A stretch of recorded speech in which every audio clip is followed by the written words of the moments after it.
before that, to one of Britain's finest actresses. She starred in some of the biggest TV dramas in the past decade, including Cutting It, Mistresses, Merlin and Doctor Who. Recently, though, she showed up in this medical drama. Oh, any sign of our car accident, Mrs. Khan? Is that a genuine inquiry? Are you still niggling because a heart's taken priority over a brain?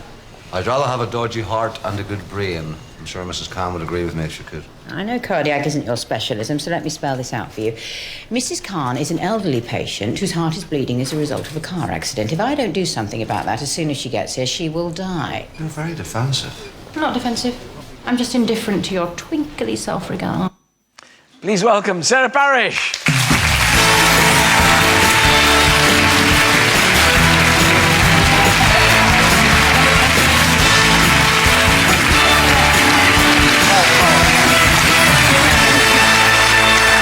Sarah, the roles you play are seldom described as that of shrinking Violet. I know, they're tough women, aren't they? I always get tough women. I don't know why, but I do. I bet you enjoy it, though. I do. They're the best parts to play, I think. Feisty is the word that comes to mind. Feisty, strong, upstanding women. That's what I get. And but you also get these modern dramas. That's the thing, isn't it? There's a lot of actresses bemoan the fact that there's not a lot of work around, particularly when you get beyond 20. You seem to be, well equipped with these roles, which are the sort of... I think I've been very, very lucky. I've gone up for some very good stuff. I tend to try and work with writers that I really respect, so the work that I do, I really, really enjoy. Peter Bowker, who wrote Monroe, also wrote Blackpool, that I did a few years ago with David Morrissey and David Tennant, which was a wonderful piece of drama, full of music, and very different for television.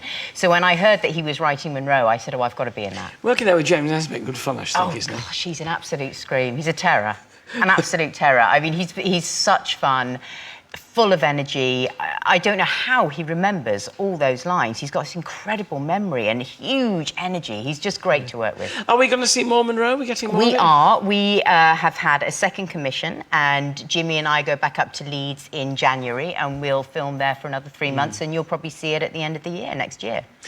I did enjoy. I can't, let you go without talking about Mistresses, which was it was a kind of sort of was it empowerment? I'm not quite sure how to describe it really. How would you describe Mistresses? I got ever such a funny reaction from Mistresses that people would stop me in the street and go, "What are you doing? You're being so stupid. How can you keep making these mistakes?" I think those women were fantastic women, but they were also.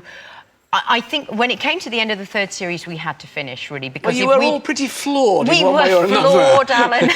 And I think if we'd have kept going and kept making the same mistakes, people would have switched off, really, after a while. So at the end of the third series, we were quite happy to hang our stilettos up, I think. Do you think that's one of the keys in drama, is knowing when to say, enough, draw the line, whether it's comedy with 40 Towers, 12's enough, move on, or whether, when the moment will come with Downton Abbey, where Julian Fellowes says 3, 4, 5 series is enough. I think you've got to know when you've peaked in a series, and I think there are certain series that can run and run and run, and people love them, and they'll keep watching, like Lost and all those American shows. But with English shows, I think 4 or 5, and then it's time to come off. Would you be averse to finding a role which was just so totally you in terms of enjoyment and pleasure of doing it time and again that you wouldn't mind doing it over a long run? I would love that. Absolutely love that. I mean, for the security, I think. Just to know that you can play the same part and you've got a job year after year, which is great for an actor to have that.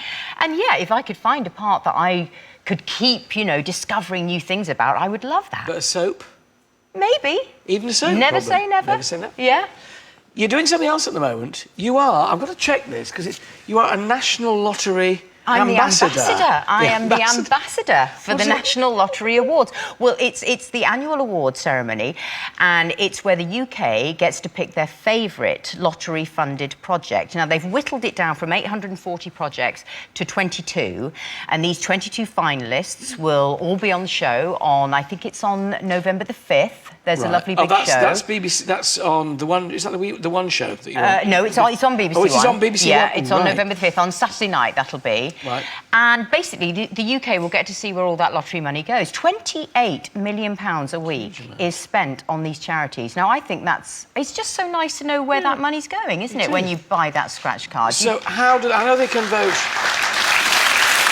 The public can vote until midday on Monday the 26th. Yes, you've only got a few more days. So that's until Monday. Yeah. But how can they vote? Well, they can go on the Lottery Good Causes website, and all the information will be on there. All the phone numbers they need, everything they need will be on that website. So you're involved on the night?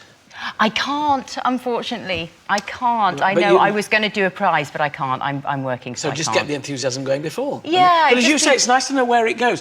We all get to know the winners, the big winners. But absolutely. nice And all these wonderful charities that I've read about. Really, really super work being done around the country, and it's so nice for that to be celebrated, I think. So what do you do when you're not working? I mean, what's the off-screen Sarah Parish Alan, like? as you well know, we're neighbours. Yes. And I've got a lovely vegetable patch in my garden, and I spend... Why walk into these? Don't I come and weed? And now that I know you're up the road, I'll be on the... and I do spend a lot of time in the garden, spend a lot of time in the vegetable patch, just a lot of time around the Hampshire area, just doing all the lovely things. The Oldsford show was on, you know, a few weeks ago I went to that. It's just such a lovely part of the world. So you like keeping your feet, no pun intended, on the ground as well as the starry bits? I do. I like a nice, simple life. Good. Bless your heart. Lovely to have you on. Thank you. Look forward to those lottery, you know, where the money goes. It'd be great to see and get your vote in. Yeah. Lovely to see you. Ladies and gentlemen, Sarah Parish.